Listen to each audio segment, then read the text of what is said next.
The Israelites are having a tough time trusting God in the wilderness. But today he shows his power once again, as water comes from the most unlikely place. On The Bible Brief. The Bible Brief is a project of the Bible Literacy Foundation, a nonprofit dedicated to helping people like you learn the Bible. Check out our website today at BibleLit.org.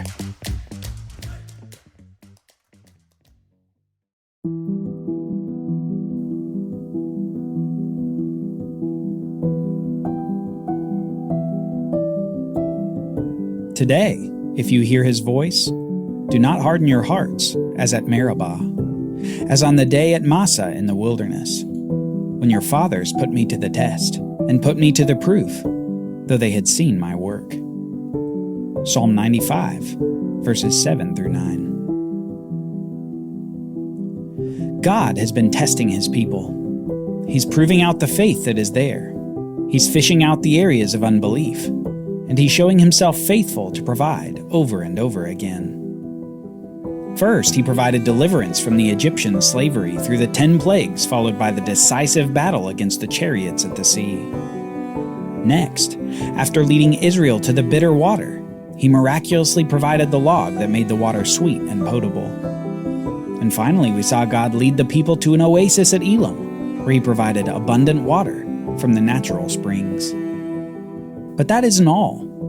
God also provided quail for Israel every evening, and the manna, what is it bread from heaven, every morning. Remember, God said that the manna would be available 6 days of the week, with double on the 6th day, so that all the people could rest from collecting and working on the 7th day of the week. The people were to have a Sabbath rest. In almost all these aspects of provision, God was testing his people. He was proving out their faith and continuing to give evidences that their faith would not be misplaced if it was placed in him. Yet so far, in almost every case, they haven't initially passed their tests of faith. They've complained, they've grumbled and doubted, with Moses being the main target of their vocal discontent. Yet their murmuring isn't truly against Moses. It's against the God leading them by the pillars of cloud and fire, leading them in this wilderness wandering that won't seem to end. Well, the discontentment of the people soon reaches a fever pitch, so much so that they begin to threaten the life of Moses.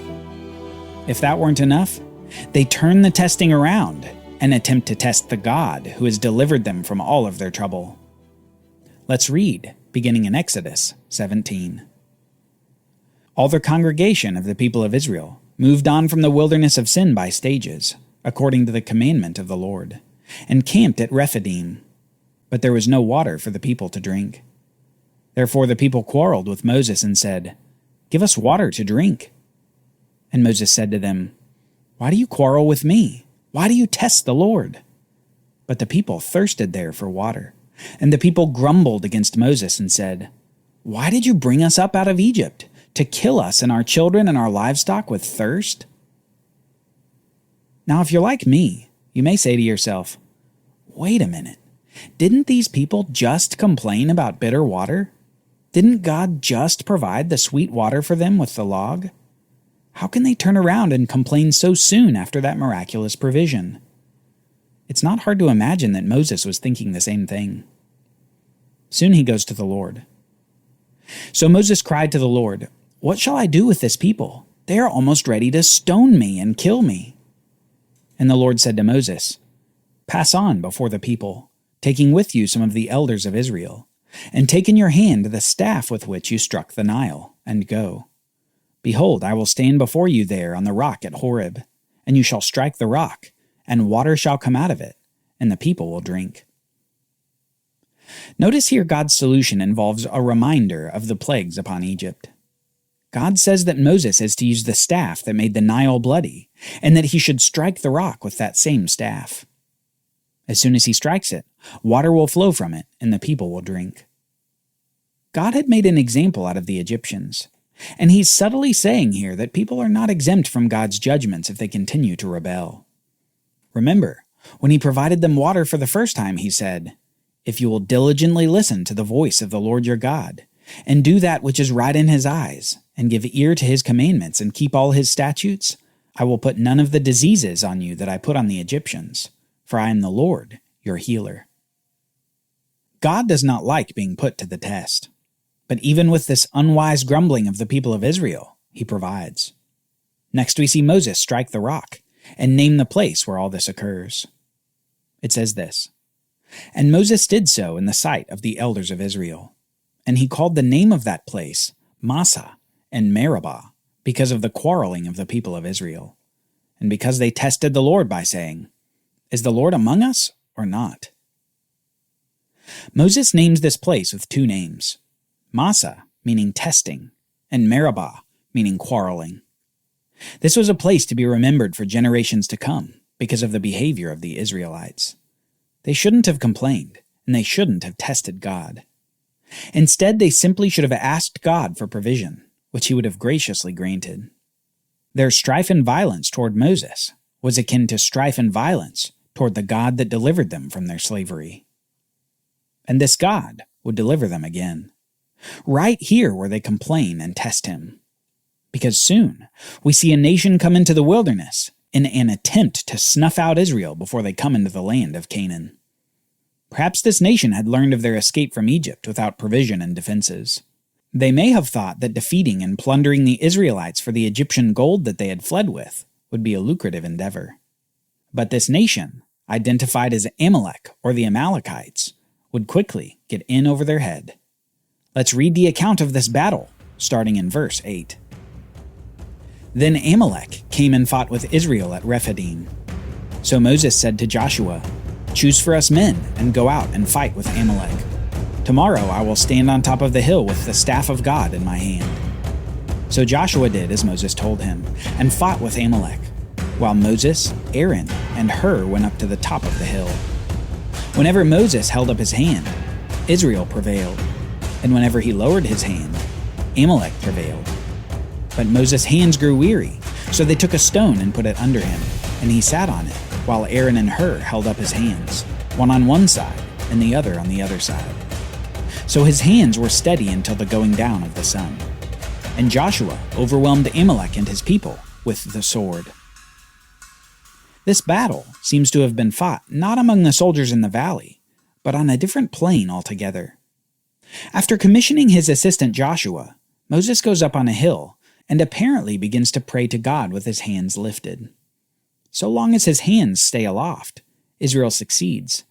But when Moses lowers his hands, the Amalekites succeed. It's as if God is using this battle as a picture of dependence. So long as God is consistently appealed to for victory in battle, he provides victory. But absent prayer means defeat in battle. God had provided for the people's needs, and here he was proving that he could provide victory over their enemies as well. Joshua came to defeat these forces of Amalek due to God's apparent intervention in the battle. But God would not forget this new enemy of the Israelites. Listen to what God says about Amalek. This will be very important later on in the Bible story. Then the Lord said to Moses, "Write this as a memorial in a book, and recite it in the ears of Joshua, that I will utterly blot out the memory of Amalek from under heaven." And Moses built an altar, and called the name of it, "The Lord is my banner," saying, "A hand upon the throne of the Lord. The Lord will have war with Amalek from generation to generation." God will have his vengeance for this surprise attack on his people Israel, and he has promised that he will completely wipe out the nation of Amalek. No matter how long it takes, the Amalekites will be totally destroyed. God has not only won the battle, but he will win the war. Now, after this battle, we come to a similar scene to one that we have seen before. Do you remember when a man and his forces won a decisive battle against aggressors, who was then greeted by a non-Israelite priest who blessed God and ate bread with him? If you're thinking of Abraham defeating the invading armies before eating with that priest king Melchizedek, you'd be right. And soon we see a very similar greeting from a different non-Israelite priest, as Moses' father-in-law Jethro comes to greet Moses after the battle with Amalek, and after the great deliverance from the Egyptians. Listen to what Jethro says when he hears the news of Yahweh's deliverance of the nation. Jethro says, "Blessed be Yahweh, who has delivered you out of the hand of the Egyptians, and out of the hand of Pharaoh, and has delivered the people from under the hand of the Egyptians. Now I know that Yahweh is greater than all gods, because in this affair they dealt arrogantly with the people. And Jethro, Moses' father-in-law, brought a burnt offering and sacrifices to God. And Aaron came with all the elders of Israel to eat bread with Moses' father-in-law before God.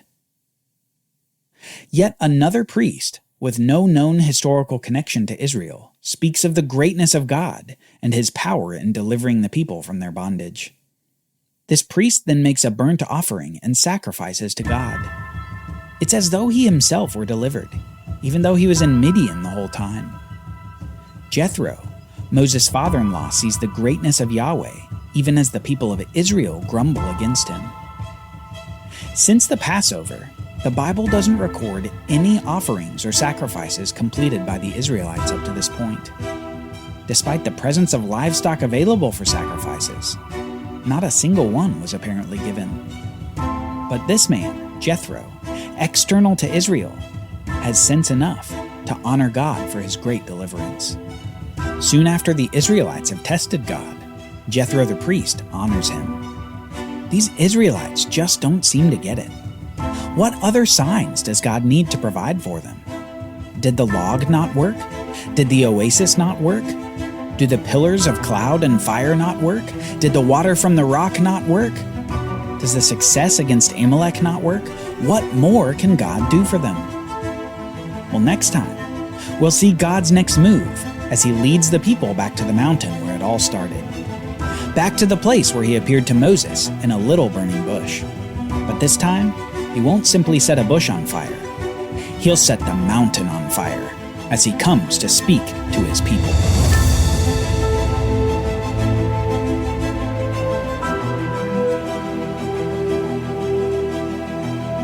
Join us next time as the people come to Mount Sinai, the mountain that shapes all of human history, because it's on that mountain that God gives new commandments, 10 commandments.